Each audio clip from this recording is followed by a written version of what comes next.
Hi, I'm Angela Lauren, and today we are talking about the Tooth Fairy. Now I have author Ingrid Bencosme with me, and she is the author of Teeth Fairies. Ingrid, tell me how your inspiration all came about for Teeth Fairies.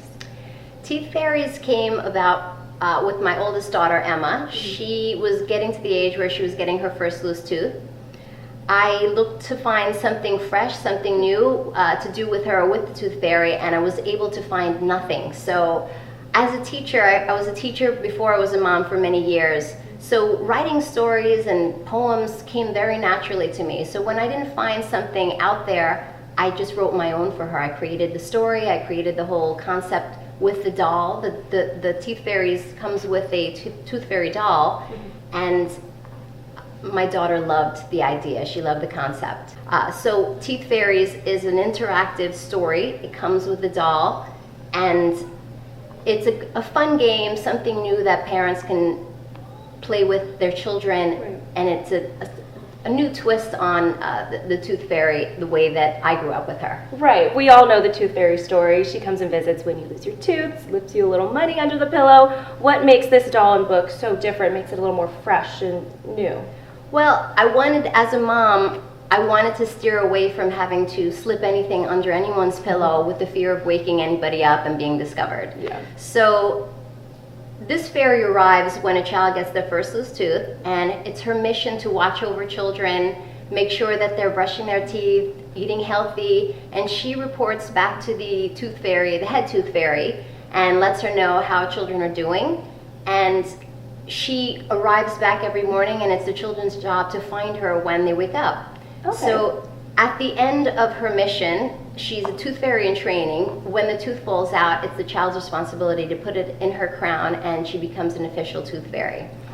At this point, she takes the tooth back to Fairyland, and the last place where she was is the place where the child's surprise will be left. So no more under the pillow. No more under the pillow. So for the parents, they are placing the Tooth Fairy throughout the house. It kind of makes it a little game. Exactly, okay. Exactly. And again, the beauty of it for me as a mom, something that has been extremely beneficial throughout the whole process, is that I don't have to struggle with my daughter to get her to brush her teeth.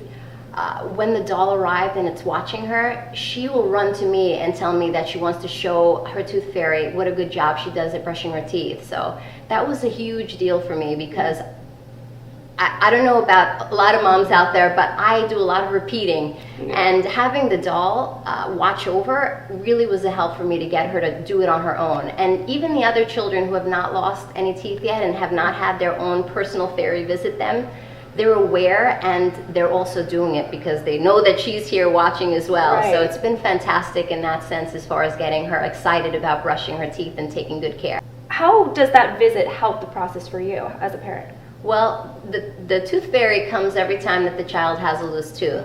So there have been times where my daughter misses her fairy when she's gone, and as the teacher in me encourages writing, reading, anytime that I could introduce reading and writing components in any fun activity we do, I think it's fantastic. Yeah. So when my daughter misses her fairy, she writes a letter. Times that she's had to go to the dentist, it's hit or miss with her nerves. Sometimes she's very happy about going, sometimes she doesn't want to sit in the chair. So the fairy has come to visit her when she's had a dental appointment for a checkup, and it really helps alleviate some of the stress or nervousness when she's at the dentist's office. And that's actually a tip. We have a fantastic dentist who's endorsing Teeth Fairies. Great. And has provided many tips on our website. It's teeth-fairies.com, and one of the tips that the dentist mentions is having something comforting for your child if they go to the dentist, if they happen to be nervous. So another benefit that I found with introducing the Tooth Fairy with the doll is that she is able to come with them and sort of comfort them, and it's something that they can see and feel and be happy about.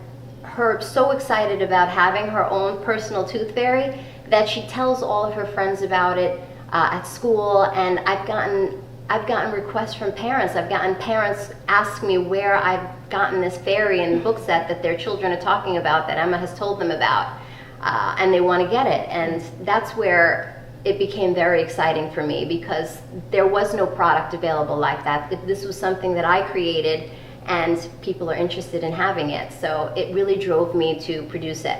Well, Ingrid, you have created such a beautiful world for the tooth fairy and for kids to really be inspired about taking care of their teeth and dental hygiene. Thank you so much for sitting down with me. Thank you. And if you would like to find out more about teeth fairies, go to teeth-fairies.com.